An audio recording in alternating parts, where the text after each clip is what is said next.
The evening began wrapped in easy warmth, soft laughter floating above the clink of glasses, music humming low in the background, and the rich, velvety trace of good wine curling through the rooms. Daniel and I had invited a handful of close friends along with a few people from my office for what was meant to be a relaxed, intimate dinner. The table glowed under candlelight.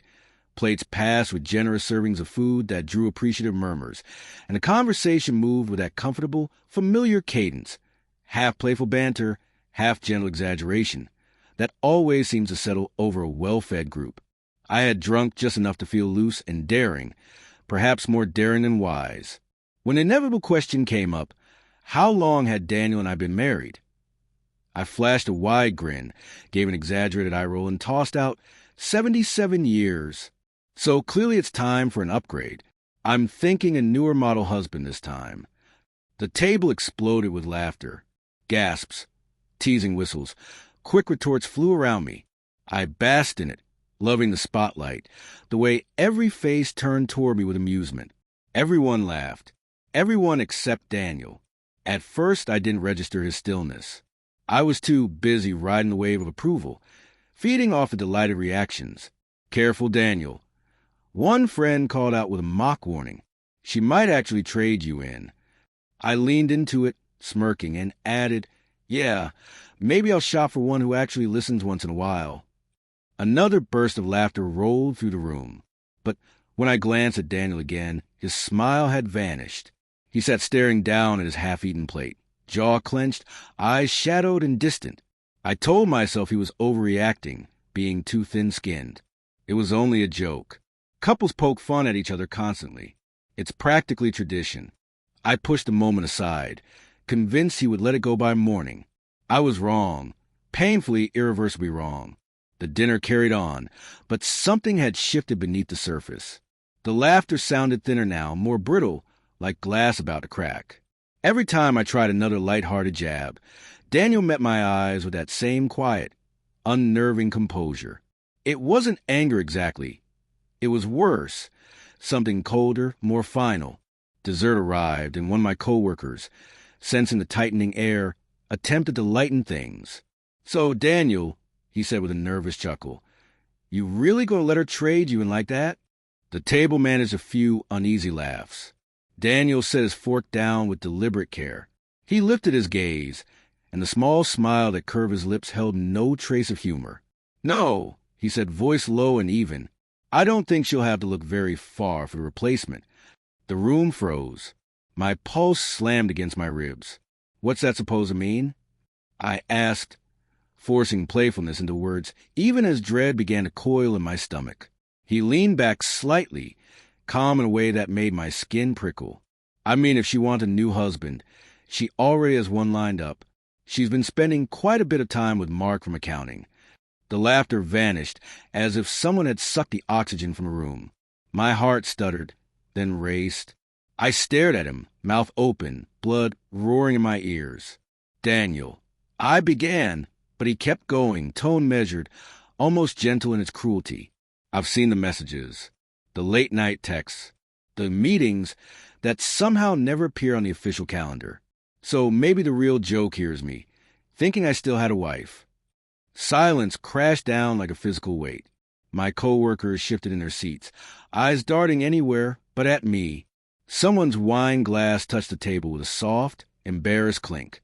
Heat flooded my cheeks. Panic squeezed my lungs. Daniel, please, I whispered. He only looked at me, heartbreak and rage woven so tightly together behind that steady gaze that it stole my breath. You wanted to make a joke, he said quietly. So I thought I'd help you finish it.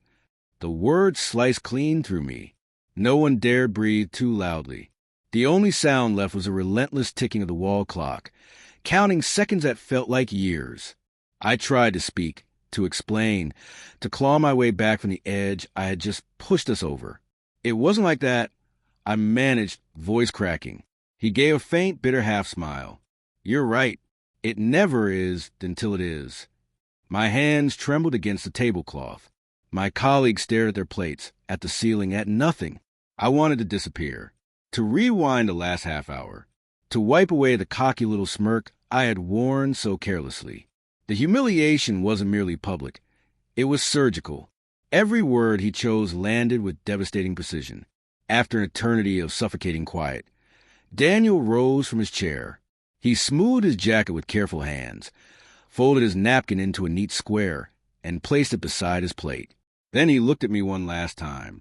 "You always liked having the last word, Emma," he said, voice soft but unshakable. "Now it's yours." He turned and walked out. The front door closed behind him with a quiet, final click.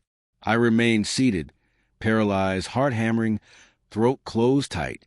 My own laughter, my stupid, smug laughter, replayed in my skull like a taunt. No one spoke. The silence stretched and stretched until finally one friend whispered, "Emma, was he serious?" I couldn't answer. The shame burned too deep, too complete. When I eventually made it home that night, the house echoed with absence. His half of the closet hung empty. On the kitchen counter lay a single sheet of paper. 3 words in his familiar handwriting. "Enjoy the upgrade." That was when the dam broke. I sank to the floor, body shaking, the full weight of my carelessness crashing over me. For years, my sharp tongue had been my armor, my way of staying one step ahead, of never feeling small or vulnerable. But in that moment, stripped bare, I saw it for what it truly was, a mask for fear, for arrogance, for the slow neglect I had allowed to grow between us. And the man who had once looked at me like I hung the stars had walked away. Months have passed since that dinner. Occasionally I catch sight of him, across a street, in a crowd, moving with a lightness I no longer recognize. He seems unburdened, as though the hurt I carved into him has finally loosened its grip. Now, whenever someone shrugs and says, "It was just a joke," a bitter smile tugs at my mouth, because I understand the truth too well. Some jokes are not jokes at all. They are confessions wearing a grin, and once they leave your lips, no apology can reel them back in. That night, when I reached for a laugh, I didn't just lose the room's attention. I lost the only man who had ever truly loved me, and the silence he left in his wake still rings louder than any punchline I ever thought was clever.